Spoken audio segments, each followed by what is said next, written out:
Hello guys, ನಾನು ನಿಮ್ಮ ಪ್ರೀತಿಯ ಮಾರ್ಕೋ ಮ್ಯಾಕ್ಸ್. ಎಲ್ಲ ಫ್ರೀ ಫೈರ್ ವರ್ಲ್ಡ್ ಪ್ಲೇಯರ್ಸ್ಗಳಿಗೆ ಒಂದು ಸಿಹಿಯಾದ ಸುದ್ದಿ.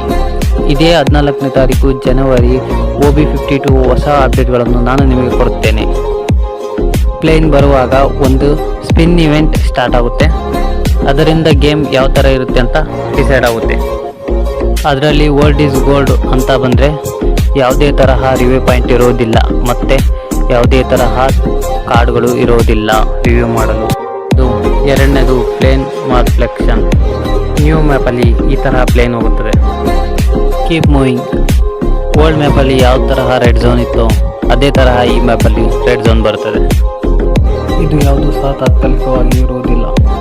ಇರುವಷ್ಟು ದಿನ ಖುಷಿಯಾಗಿ ಆಡಿ ಮತ್ತು ಹಿಂದಿನ ಮೆಮೊರೀಸ್ಗಳನ್ನು ನೆನಪಿಸಿಕೊಳ್ಳಿ. ವಿಡಿಯೋ ಇಷ್ಟವಾದರೆ ಒಂದು ಲೈಕ್ ಮಾಡಿ. ಈ ಥರ ಹೊಸ ಅಪ್ಡೇಟ್ಗಳಿಗಾಗಿ ಸಬ್ಸ್ಕ್ರೈಬ್ ಮಾಡಿ. ವಿಡಿಯೋ ಚೆನ್ನಾಗಿದ್ದರೆ ಒಂದು ಕಮೆಂಟ್ ಮಾಡಿ.